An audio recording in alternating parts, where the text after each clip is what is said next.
Magic Makers. I'm Mombirella. I'm Yukita Cosplay. And I'm CJ Peterson. Welcome to Magic Making Mischief. Today we have a special guest, voice talent Ray Hurd. Before we get to that, though, get your wands to the ready because we solemnly swear we're up to no good. And speaking of being up to no good, as I said today, we have special guest Ray Hurd. Welcome, sir. We are excited to have you today. Thank you for having me. Thank you. We've had Yukita has run across you, and Mombirella has run across you at Kimo, Kauai, I believe. Yep. Yes, Kimo, Kauai. Yes, in Conroe, Texas, down the road from the Dragon Bowl Sea. Heyo. Yes. Yeah. Hey. All right. Good so y'all know about it. All right. So I have not had the chance though to run across you yet. So it is my pleasure to finally meet you face to face. Well, sort of face to face. Yes, my pleasure as well. Yeah. It qualifies. It does. I think so. Yeah, So there's face. Yeah. It's a pleasure to finally meet you. Face to face. Yes. Pleasure So, to meet you as well. So whenever we met, it was Kimo Kauai, not this year, but last year. And I got a chance to, learn about some of your roles that you've done. And you talked about the Sacrificial Princess and the King of Beasts. So I looked that one up. Yeah. And hold on, I should have wore this shirt. I've got the thing. And so that was this one. And like, I loved it. Oh my gosh. I loved it so much. Right. And you've got the voice for it. Oh my gosh. When I put the ad out for this week, I was like, okay, this is the voice you want narrating your life, guys. Okay, you need to come and see. We don't need Morgan Freeman. We need Ray Hurd. There you go. The Art of the Ride says Ray is such an awesome guest. Loved meeting him in Conroe, dude is a mountain. Jeremy says yes. Hey, Jeremy. Yes. Hello. I think it was brief. We just saw each other really briefly. I think CJ. I think that's what it was. I don't. It's so many things that were going on there, and so I was like, man. So I do remember. I remembered your face, but I was like, because I never forget a face. But I was like, I don't think we talked for very long. So I'm glad that we're finally getting to talk. So, usually, if I'm not I was at one Kimo Kauai, wasn't I? Or no? That might have been the one actually. Yeah, maybe. I think that was I wasn't one. I wasn't one. Yes. I think that wasn't one. Mhm. And I think it was that one. Usually, if I'm at a con, if I'm at a con, I'm usually just a streak. You usually see flying by somewhere. I'm a very tall streak though, because I'm 5'11", so I'm usually a very tall streak you see running by. Yeah. And I think I do remember that because actually I do remember, and I remember the story. We'll talk about it afterwards because I do remember we were at a panel because I had to run in and get Mombirella. Yes. Okay. So my daughter had an accident. I know if you remember that. I was trying not to say that live, but sure. Yes, okay. I did. I felt she did. She had an issue, and like, so I got a call in the middle of the panel, and I felt really bad having to step out. Like, I felt very guilty for that. But that was and that made me so upset because I was like, I really wanted to hear this one.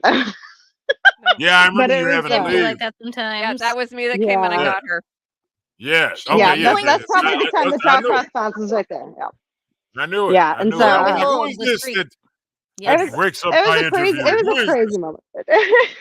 Who did? It was an emergency. I wouldn't have done it otherwise. I promise. It was a crazy moment for sure. But life happens and stuff, and so it was kind of one of those things that you just have to deal with. You were like, "Oh my god, I'm so sorry," and I was like, "Okay, sure, it's cool." I had to finish. I had to do the rest. I think the rest of the panel by myself, and I was like, "Okay." Yes, and I apologize for that. I apologize that you handled it very well, and I really appreciate that. No, I'm glad I had the opportunity. It was like, well, imagine one day I'm probably going to have to do this. So this should be, why not? You know what I mean? So, yeah. Yeah, actually, I do remember meeting you. That was the one Kimo Kauai. Was that? That was the one, because I think they'd only had two by that time. And I that think was the second one. Yep. They just had their third this summer. Mm-hmm. And so it's the same Kimo Kauai that my mom came to. It was her first convention. Oh, that's right. That was a very busy. That's right. That's when you met my mom. One that year. Okay. It was. Oh yeah, because it was right after that. Oh my goodness. There was I did series of events there. Okay. It was a big one. That was a big one. Okay. See, yes. I made everyone cool remember everything. I tied it all together.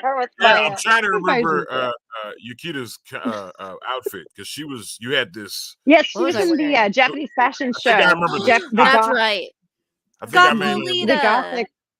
Yes. I had my horns. Those are my actual horns. I own them. Right. But it was so funny because that must have been the day then, because I took her because they had the Japanese fashion show that day. But I said, "You've got to meet Ray. Have you had a chance to meet him yet?" And so I pulled her over, and I was like, "The man is so tall.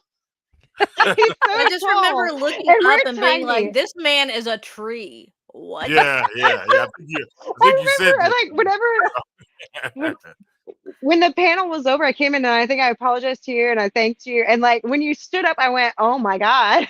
Yeah.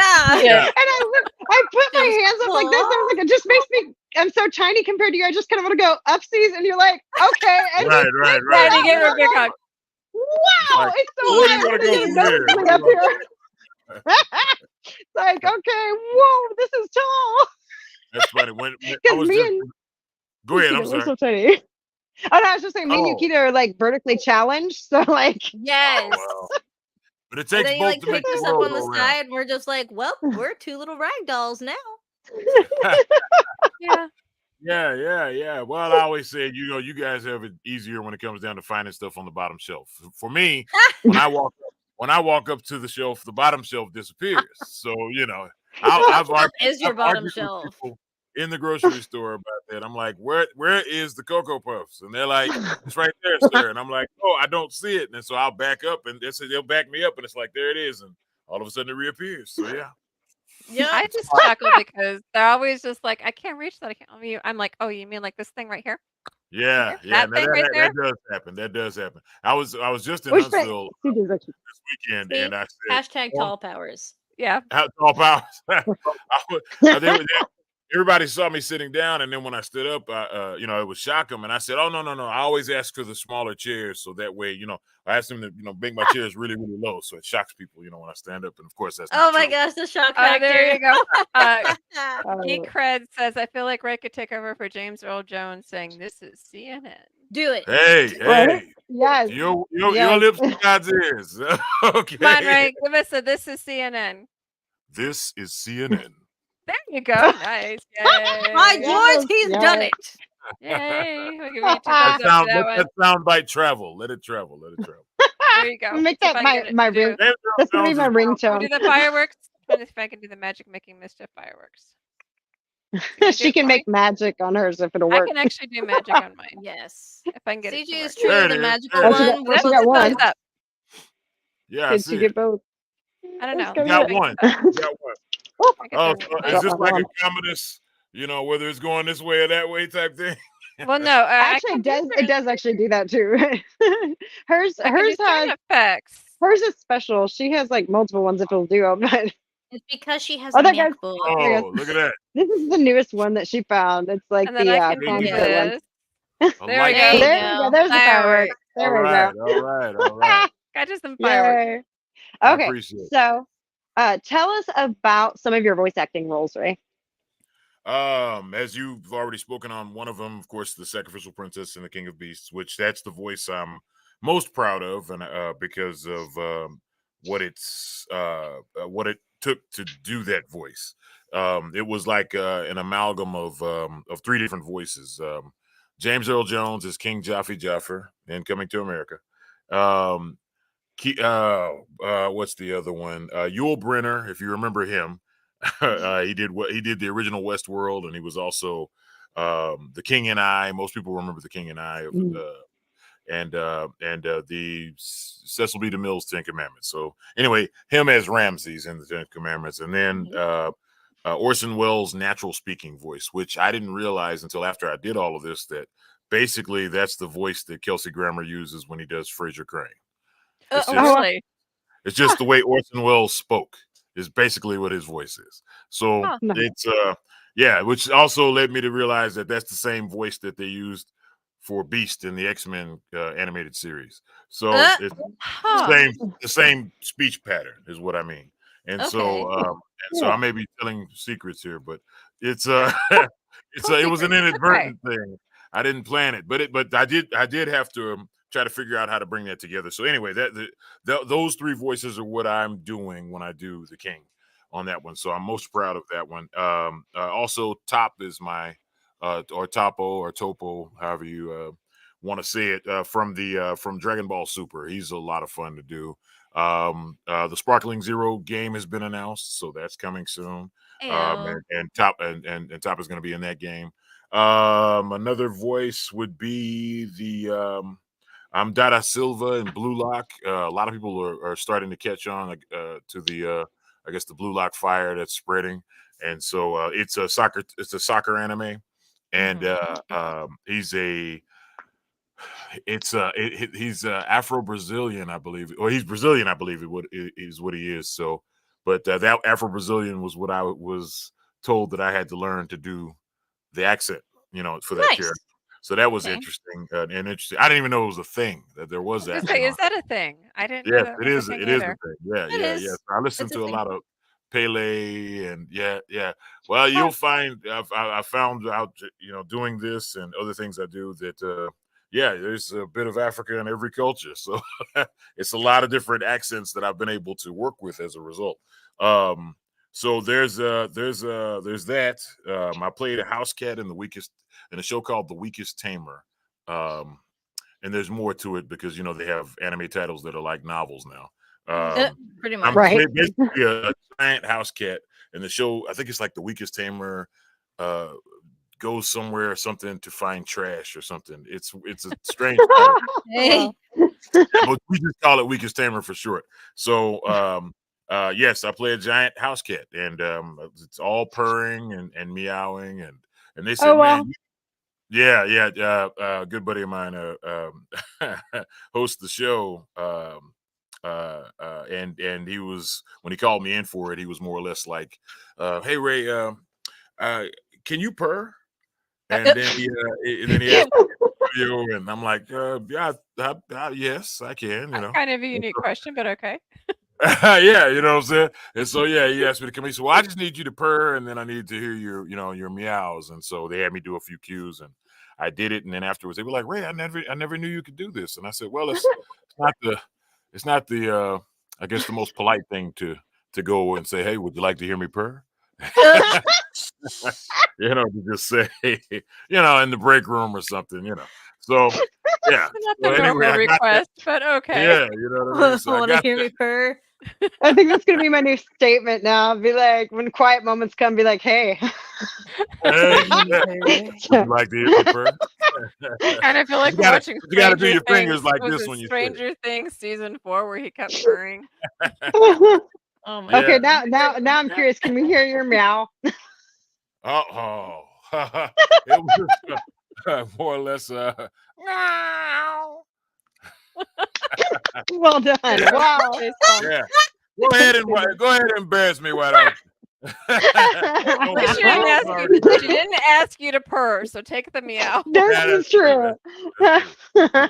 Those are, I think that's 4, but it's a wide variety of characters that I have played. I've even played in a game called Smite that was popular at one time. A lot of people knew a lot about it, so I usually bring prints for my Smite fans that come through, and they're like, "Wait a minute, is that Smite?" I'll just have something with the name on it. But I played 3 characters in that. I was Raijin, the Japanese thunder god, and I was also in stark contrast to that, I was another character by the name of Jormungand, the Chinese dragon. So there's a Jormungand Norris dragon, and then there's the Chinese dragon, and I was that skin. And yes, I had to do a Chinese accent for that one and a Japanese accent for Raijin, and that was a challenge. But I'm better at the Japanese accent than I am the Chinese accent, but I was able to do both. And so they liked it enough to where they cast me for it and had me do both. And I was like, okay, well, this was interesting.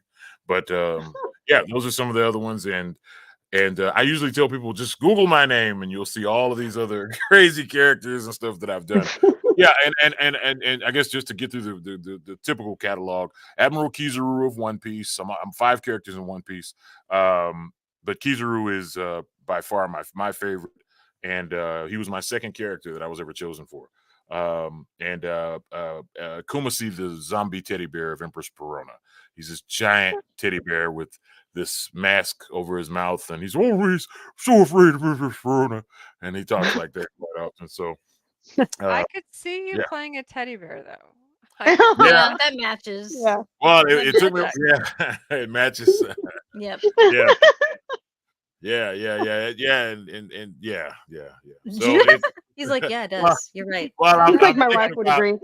Well, I'm thinking about that new. It's new to me anyway. It's a slang out, choosing the bear, women choosing the bear over the man, and I'm like, well, Oh I put it yeah, there. You know, I always thought that was funny because, I like, don't really, used I to still be. don't understand it though. So you explain it to me. Maybe maybe I'll know better. You know, I don't quite get it myself because I used to think calling a guy a teddy bear was a compliment because it meant they were Bro. like huggable, and it's like Yeah. I just want to hug you. Or, I've But heard I of feel it. like I don't now- understand the new age concept because I Yeah, work it's with a a bunch weird of youngins thing. and they've talked about it, and I'm like, back in my day. Right. Right. Yeah, that makes you feel old real fast. So has anybody? Nobody's explained it. Like, there's no way. Not really, not to where it makes sense. Okay. Yeah, It makes sense I mean, to their generation and good on Right. them, but like me and I my mean- 30-something-year-old self is like, what? I get the concept, but not in reality. So, like, no. Yeah. Yeah. Oh, yeah, because you could always try a bear and find out. But I just Right. The more you fluff about, the more you find out. yes, the more you fluff about, yes. And that's the second time I've heard that today. And that's the I'm other one was in the not- show, but yeah. Okay. Well, say just something. Well, the optimal word is fluff. Fluff. That's the optimal word, right? I was poking around on your website, and I saw other things on your website. You were a movie announcer too. I do movie trailers, so Okay, I do the voice. I can. That's one of the I can services see that that. I offer. So I can. I have it now. To be fair, I have not done a. I have not done a. I've done it on a smaller level, small scale. So like more of a local thing. But I haven't done. So I have yet to do a nationally syndicated. Movie. You got to start somewhere. That's so cool. Yeah. Oh, yeah. I'm after you, Gabe Kunda. So I follow him on social media. He's every now and then we like each You got other's to stuff. start somewhere. You got to start up. Yeah. Well, when I first found out about him, and this is a compliment, by the way, but as I first found out about him, I was like, dude, you're like at least 10 to 15 years younger than me. Like, what am I doing wrong that I can't do these trailers? But yeah, he's great, and I love watching his stuff, and I intended to be there at some point doing those as well. But I'm doing so much anime stuff, and I do a lot of I'm what I call a blue collar voice actor, because I do a lot of industrial type things as well. So if you saw some of the things, CJ, on my website, where it'll show like radio imaging, which is of course strictly for radio, but I saw like audiobooks too. So yeah, audiobooks, I do those as well. And those aren't the things that get publicized as much. I mean, you could do a bestseller, you know what I mean? Like a number one best-selling novel, if it's maybe, it would have to be like, a John Grisham or something or Dan Brown, something where somebody could actually bring you on camera and say, hey, this is the guy, for you to actually get any serious publicity on it. But yeah, I do. I've done quite a few audiobooks. I'm doing another one starting tomorrow, which is my uncle's book, which I'm very proud of. He's a former Air Force veteran, or he is a Air Force veteran, and he wrote a book about 12 years ago called The Rescue, and it's already gaining steam. He's got there's talk of a movie adaptation to it, and it's a lot of good stuff coming from it. So I'm excited about that, and I'm doing the audiobook, so I'll be doing that narration, and it's exciting. Nice. That's awesome. And now I'm gonna have to look up your audiobooks because I love listening to audiobooks. It's like, but I can't listen to certain people, but like I could totally listen to your voice on there. Dude, No, same audiobooks though. are cool.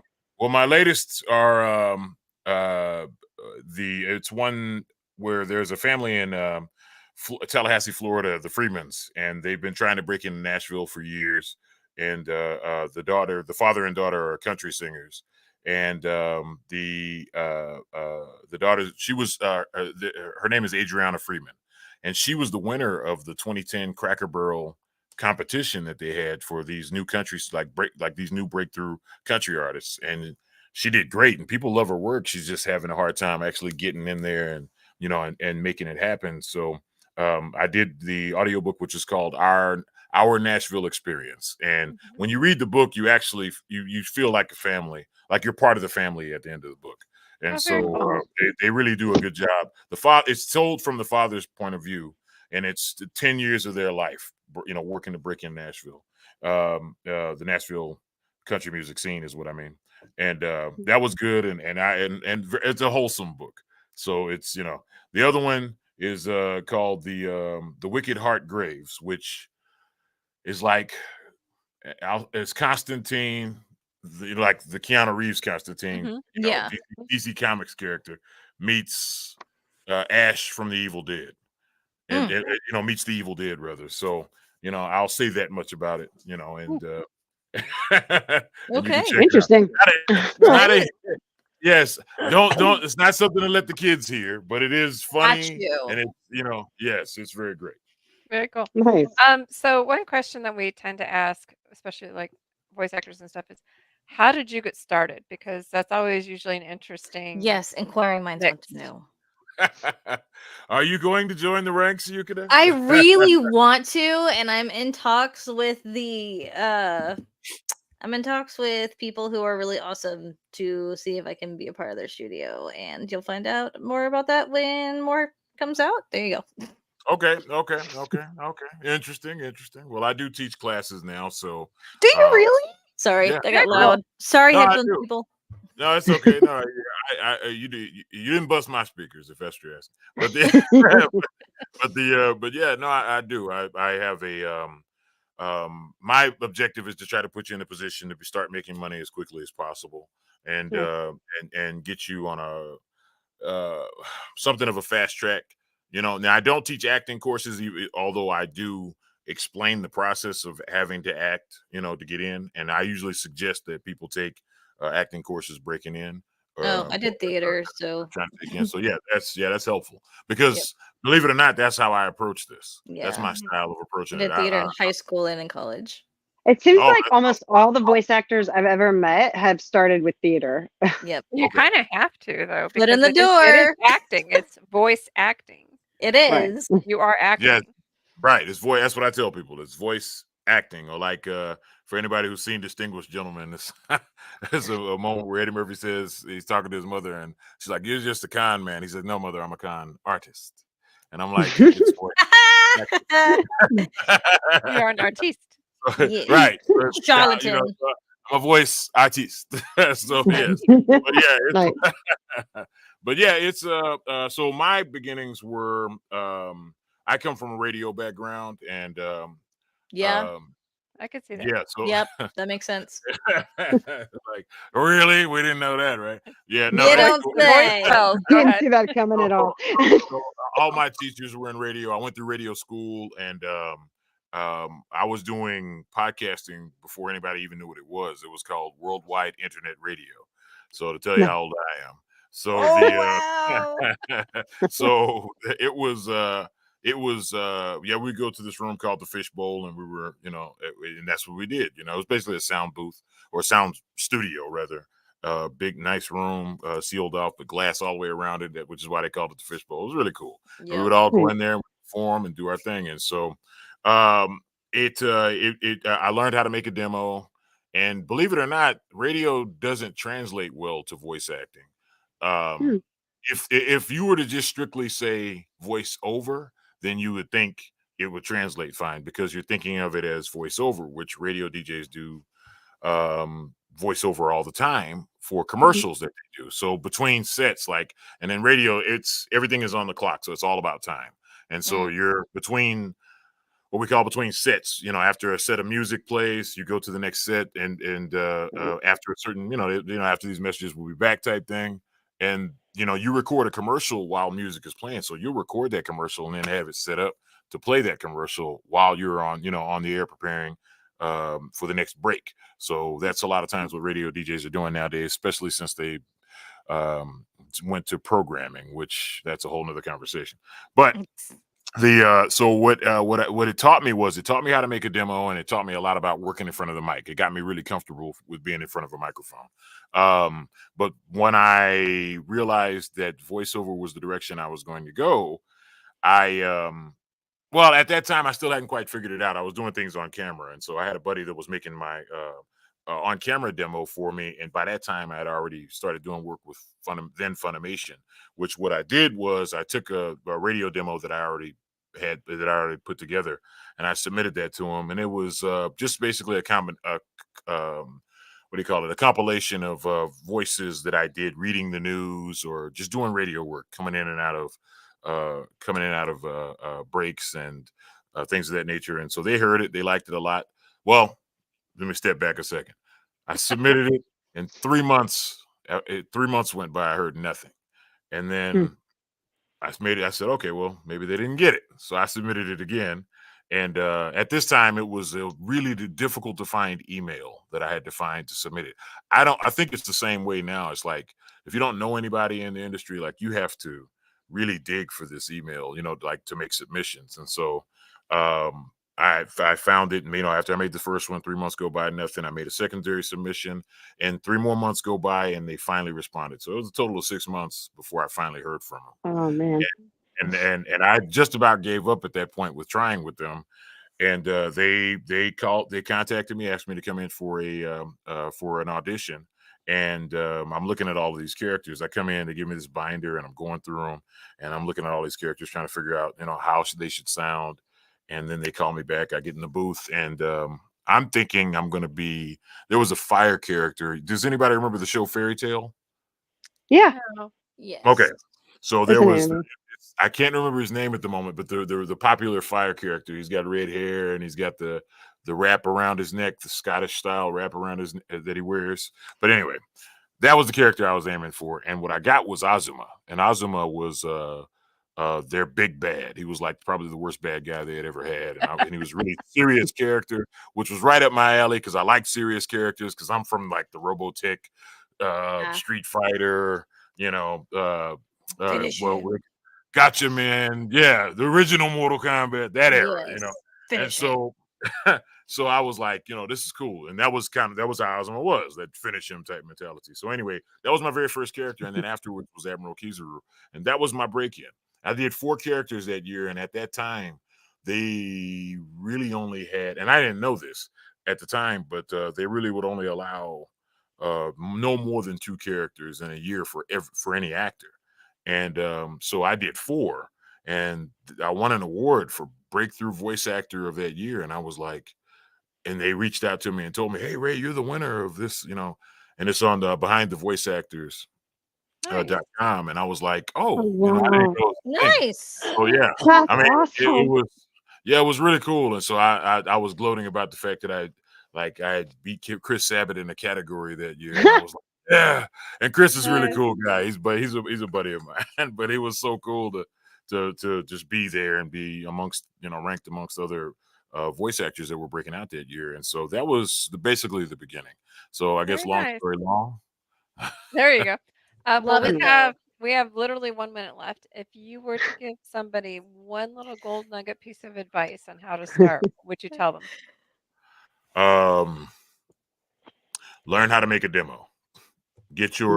Learn how to make a demo. And one of the things that I preach in my voice classes is mastering the monotone, because it's just not what most people have they get in front of a microphone and they start announcing, and people don't even realize that's what they're doing. And that's the first thing I had to learn to drop was the announcer. And some people that never have gotten in front of a microphone before, that's what they do. They all of a sudden start to change, and their voices go up, and they start to talk this way. And I don't really know why I'm speaking this way, but this is the way I sounded. And so, and yeah, it's crazy. It's crazy, but people do it all the time. And so just learning how to relax and, and speaking in natural form. But I apologize. I took up all the time. I didn't know that there was. No, that's okay. That was perfectly perfect. Fine. You did great. Oh, we enjoyed it. Says, hey everyone, and she said, "Laugh out loud." That's funny. Thank you so much, Ray, for joining us, and thank you so much for sharing your stories with us. It's it's been a real having you. It's been great. It's been wonderful. For those who want to find your classes, how do they find them? RayHurd.com. It's being flashed at the bottom of the screen there. If they go in and just send me an email, and you can contact me directly that way, and I'll reach back out to you, and we'll talk about what it takes to get started. You can also follow me on all my social media pages. I'm practically on everything. And under Ray Hurd voice _actor, or Ray Hurd, and that's RayHurd RayHurd. Once you type that in, everything you'll see my face. You'll know it's me. Perfect. I'm about to Yay. spell that myself for those who are listening. That's RayHurd. Perfect. That's Well, right. thank you, sir. Next week we're going to have BFG cosplay and photographer coming next Yay. week, so don't miss it. Mombi, you getting ready to take us out? Everybody, get your wands to the ready. Yes, thank you so much for joining us again, Ray. We would love to have you back sometime again. Also, if you'd like to join us again sometime. I'm Yes, speaking for everybody here, but yes. I'll try not to take up all your time next time. So yes, No, it's Awesome. your No, Yes, that's no, the do it. point. Yes. You're supposed to. Okay, That's okay. your job. I've got Yes. stories. That's for sure. I got stories for everyone. Awesome. We gotta have him on again. We'd love to Yes. hear. And if you guys haven't already, subscribe to CJ Peterson and Mombirella on our YouTube channels. Hit that thumbs up. Make sure you turn on the notification bell so you don't miss out on any of our awesome episodes and goof up moments, and also a lot of mischief. So usually it's me who goofs up, though. So we're all good. true. I break chairs and all kinds of things. So Oh, okay. also check out Yukita Cosplay on Instagram and follow her. Oh, yeah. Wait, who coming? Love Aw. you, Jeff. Jeff, The two Elmores beautiful are women amazing and Ray Hurd. people. Yay. All right. I can do it too. Yeah, we all got hearts. We love you. Oh yeah, there we go. Oh, her heart's actually her magic, though. So. Ah, I can so do off. magic. Till next time, guys. Mischief managed. Bye. Bye. Bye.